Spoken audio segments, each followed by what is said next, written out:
Hi everyone, welcome to this Intro to Metadata presentation. My name is Shireen Zaineb and I'm the Digital Projects Archivist at Northeastern University. And this presentation is going to be a quick overview of what metadata is, what it looks like, and best practices regarding metadata ethics. So let's get started. Before diving into the bulk of the presentation, we are going to start out with a few definitions, the first of which is an archive, which is a collection of or place in which records and/or materials are stored. A digital archive is a repository that contains digitized and/or born digital records and/or materials. Born digital indicates materials that have been created in a digital format. Data is information, typically facts or numbers, collected to be examined and used. Metadata is data that provides and describes information about existing data. And a controlled vocabulary is a list of predetermined terms that support discovery and information retrieval. In this presentation, we'll be focusing specifically on metadata as it relates to digital archives. So what is metadata exactly? Looking at the word itself, meta indicates self-referential descriptive information, or data about data. Data indicates the information being described. When we talk about metadata, we're talking about information that helps us understand, find, or manage other data. It's what gives context and structure to digital materials, whether that's a photo, a document, or a data set. And depending on the purpose, metadata can take on different forms, which brings us to the next slide. What does metadata look like in everyday life? I've pulled a few examples. On the left is an example of metadata on Spotify for Lady Gaga's song Applause, and you can see that this metadata is primarily concerned with giving credit to the artists, writers, and producers of the song.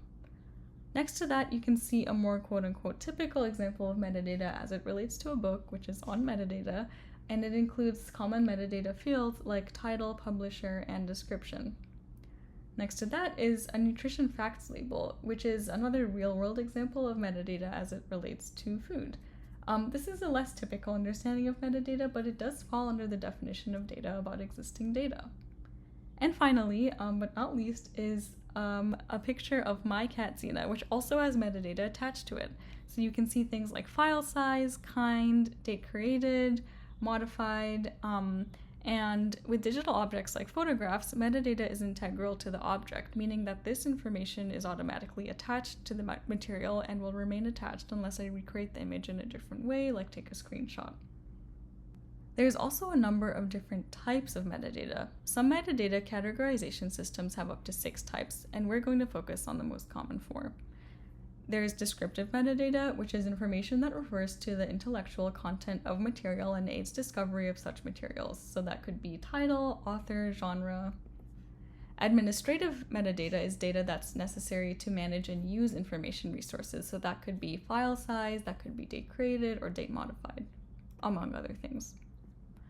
Structural metadata is information about the relationship between the parts that make up a compound object. So that could be page number.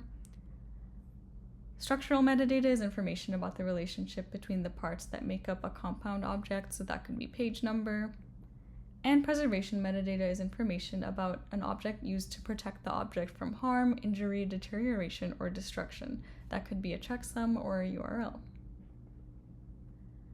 Why does metadata matter? It aids discoverability and public access, it shapes how information is perceived and understood, it preserves and sustains information about objects and materials, and quite importantly, it can support ethical approaches to representing individuals and communities. And so what are some ethical considerations when it comes to metadata? Metadata reflects human choice and perception, but that doesn't mean it can't be ethical. Ethical metadata involves transparency, community engagement, and self-description when applicable. Metadata and the materials that it's applied to can shape how individuals and communities are represented.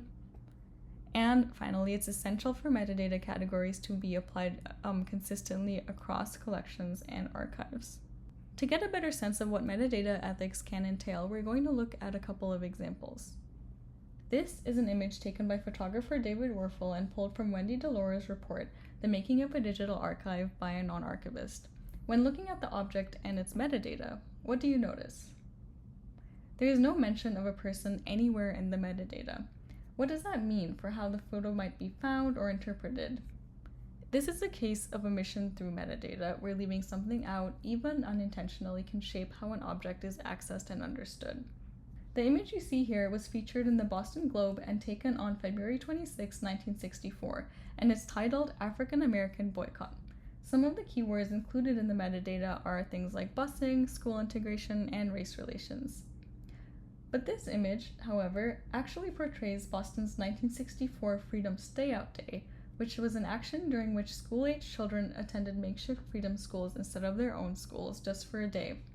The organizers actually specifically avoided calling it a boycott and emphasized that it was primarily a day of learning.